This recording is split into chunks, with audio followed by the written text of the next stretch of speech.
সেদিন অফিস থেকে বাসায় ফিরেই মনে হচ্ছিল আজ আর রান্নাঘরে ঢুকতে পারবো না। তাই একটু বুদ্ধি খাটিয়ে ভাবলাম আদ্রিতার বাবাকে রান্নাঘরে পাঠানো হোক। আর তাকে একটু পামপট্টি মারলাম যে তার ভুনা খিচুড়িটা তো দারুণ হয়, আজকে যেন সে মাংস দিয়ে একটা ভুনা খিচুড়ি রান্না করে। আর আসলেই ওর ভুনা খিচুড়িটা খুবই মজার হয়। আর হ্যাঁ, বাসনগুলোও কিন্তু আমি এই চামে দিয়ে তাকে দিয়ে ধুয়েছি। তো আজকে কুইন অফ দ্য কিচেনের জায়গায় কিং অফ দ্য কিচেন হচ্ছে আদ্রিতার বাবা। এরপর মনে পড়লো আমার ভাই যে রাজশাহী থেকে 1 কার্টুন আম এনে দিয়েছে, সেগুলো কার্টুনের ভেতর রেখে দিলে এই গরমে নষ্ট হয়ে যেতে পারে। তাই প্রথম কাজ ছিল সব আম বের করে রাখা। তো আমার কাছে একটা ডিজিটাল স্কেল আছে, ভাবছিলাম আমগুলো কেজি করে মেপে আমার শাশুড়ি, সাজ্জাদ আর বাসার বুয়া সবাইকে ভাগ করে দেব, কারণ এতগুলো আম তো আমি একা খেতে পারবো না। আর সবাই মিলে খেলে জিনিসটা আনন্দও আলাদা, বরকতও বেশি। কিন্তু ভাগ্যটা এতই খারাপ, স্কেলে আম রাখার পরে দেখি সেটা আর ঠিক মতো কাজ করছে না। যতই চেষ্টা করি কোনো ওজনই ঠিক মতো দেখাচ্ছিল না। তো বুঝলাম স্কেলটা নষ্ট হয়ে গেছে। তখন আর কি করার, স্কেল সরিয়ে রেখে আদ্রিতার বাবাকে ডেকে বললাম যে দেখো তো স্কেলটা ঠিক করা যায় কি না। তো কতক্ষণ সেও চেষ্টা করলো, কিন্তু আসলে কিছুই হলো না। এখন মনে হয় নিজের চোখের আন্দাজেই আমগুলো ভাগ করে রাখতে হবে। তো আজকের ভিডিও শেষ করার আগে আমি কিছু কথা বলতে চাই, সেটা হচ্ছে আপনি যতই ভালো মানুষ হন না কেন, সবার কাছে কখনোই ভালো হতে পারবেন না। কোথাও আপনাকে ভুল বোঝা হবে, আবার কোথাও ইচ্ছা করেই খারাপ প্রমাণ করার চেষ্টা করা হবে। কারণ অনেক মানুষ সত্য তখনই পছন্দ করে যখন সেটা শুধুমাত্র তাদের পক্ষেই বলা হয়।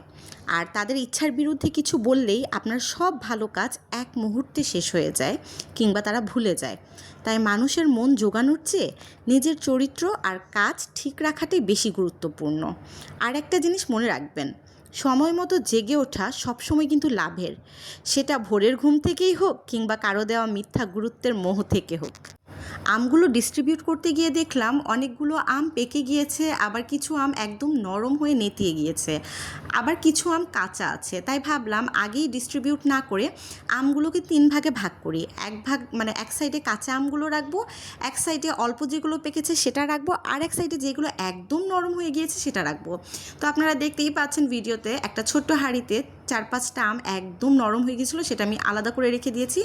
আর যেগুলো একটু পেকে গিয়েছে আর যেগুলো আধা কাঁচা আছে সেগুলো মিক্স করে আমি হচ্ছে গিয়ে সাজ্জাদের জন্য, আমার শাশুড়ির জন্য, আমার বাসার বুয়ার জন্য, মানে হেল্পিং হ্যান্ডের জন্য আমগুলো আমি আলাদা আলাদা করে প্যাকেট করে নিলাম। আচ্ছা জানেন, কথা কিন্তু খুব ছোট একটা জিনিস, কিন্তু এই কথাই একজন মানুষকে ভীষণভাবে কষ্ট দিতে পারে, আবার একটা ভুল কথা মানুষের মন ভেঙে দিতে পারে। তাই কথা বলার আগে একটু ভেবেচিন্তে বলা উচিত, কারণ আপনি যে কথাটা আজকে অন্যজনকে বলছেন, একদিন না একদিন সেই কথার প্রভাব আপনার কাছেও ফিরে আসতে পারে। আর একটা কথা, একজন মানুষকে না চিনে না জেনে তার সম্পর্কে মন্তব্য করে বেড়ানোটা খুবই অন্যায়, যে লোকটা এমন লোকটা তেমন। এসব বলার আগে নিজেকে একবার প্রশ্ন করুন তো, আপনি তার সঙ্গে কতটা সময় কাটিয়েছেন, কতটা মিশেছেন যে তার চরিত্রের সার্টিফিকেট দিয়ে মানুষের কাছে বলে বেড়াচ্ছেন।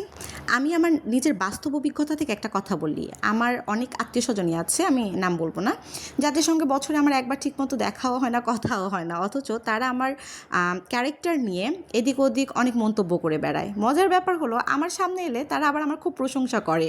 তো এই ধরনের মানুষকে না আমি দোগলা মানুষ বলি, কারণ এদিকের কথা এদিকে এক কথা, আরেক দিকে আরেক কথা। আলহামদুলিল্লাহ আমি মানুষ নিখুঁত না, ভুল ত্রুটি আমারও আছে, কিন্তু অন্তত এই দোগলা বা দোমুখা আমি না। আমার ভেতরে যা আছে মুখেও সেটাই। তাই একটা পরামর্শ দিব, স্ট্রেট ফরওয়ার্ড হতে শিখুন।